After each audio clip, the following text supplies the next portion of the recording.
সকালে হঠাৎ কালবৈশাখী ঝড় ও বজ্রপাত শুরু হয়। সেই বজ্রপাতে জামালের দুটি গরু একসাথে মারা যায়। এই গরুগুলোই ছিল তার আয়ের একমাত্র অবলম্বন।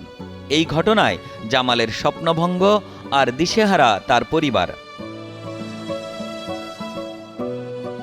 দরিদ্র পরিবারে জন্মগ্রহণ জামালের।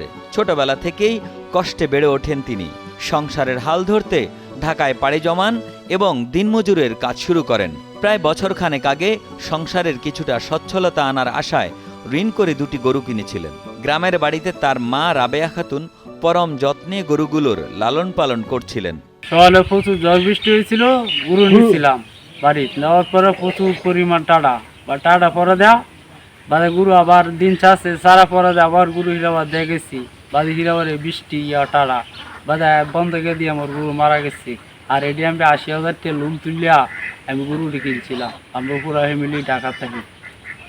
আর গরুটি মারা গেছে, মানে এডি ছাড়া আর আমার পুঁজি না, এডি হলো আমার পুঁজি। মানুষের ধান কাটছিলাম, যে দিন মজুরি কাজ করবার গেছিলাম, বাদে না গরুটি মারা গেল। গ্রামে অল্প কিছু জায়গা থাকলেও সেখানে কোনো ঘর নেই জামালের। থাকছেন ভাইয়ের বাড়িতে। ১ বছর আগে ৮০,০০০ টাকা ঋণ করে দুটি গরু কিনেছিলেন তিনি।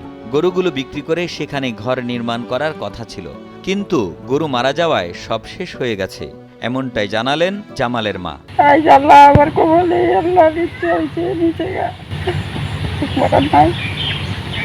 আমার এই জায়গাটা খোলা ময়দান।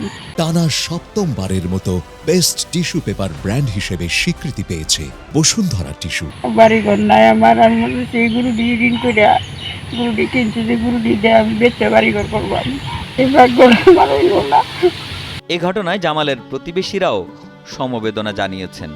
এছাড়া ক্ষতিগ্রস্ত জামালকে সরকারের পক্ষ থেকে সহযোগিতার দাবি জানান তারা। জামাল কিন্তু গরিব মানুষ, বুঝলেন, আমরা সাথে কিন্তু কাজ কাম করে এর মধ্যে পুরা ফ্যামিলি লিয়ে কিন্তু ঢাকা থাকে কিন্তু এই দুইটা গরু কিন্তু কিনে হাই যা সকালবেলা বন্ধ দেওয়া গেছে, দেওয়ার পরে দেওয়া ঝড় বৃষ্টি হয়েছে বিরাট।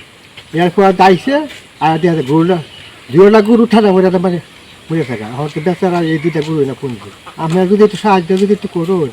জ্বর থামার পরে সে গরু আনতে গেছিল, গরু আনা যাওয়ার পথে গেছে দুইটা গরু তার জ্বর তুফানে টাড়া বুড়ে মারা গেছে। নেত্রকোনার দুর্গাপুর উপজেলা প্রশাসন দিনমজুর জামালকে সরকারি সহযোগিতার আওতায় আনার আশ্বাস দিয়েছে। একজন অসহায় লোক, তার যে দুটি গরু মারা গেছে বজ্রপাতে, তার বিষয়ে আমরা একইভাবে সহায়তার জন্য জেলায় আমরা প্রেরণ করব। বজ্রপাতে জামালের স্বপ্ন ভেঙে গেলেও সরকারি সহায়তা তার ঘুরে দাঁড়ানোর নতুন আশা জাগিয়েছে। এই সহায়তা দ্রুত বাস্তবায়িত হোক, এটাই প্রত্যাশা এলাকাবাসীর। নেত্রকোনা থেকে আল নোমান শান্তর পাঠানো তথ্য ও চিত্রে ডেস্ক রিপোর্ট, কালের কণ্ঠ।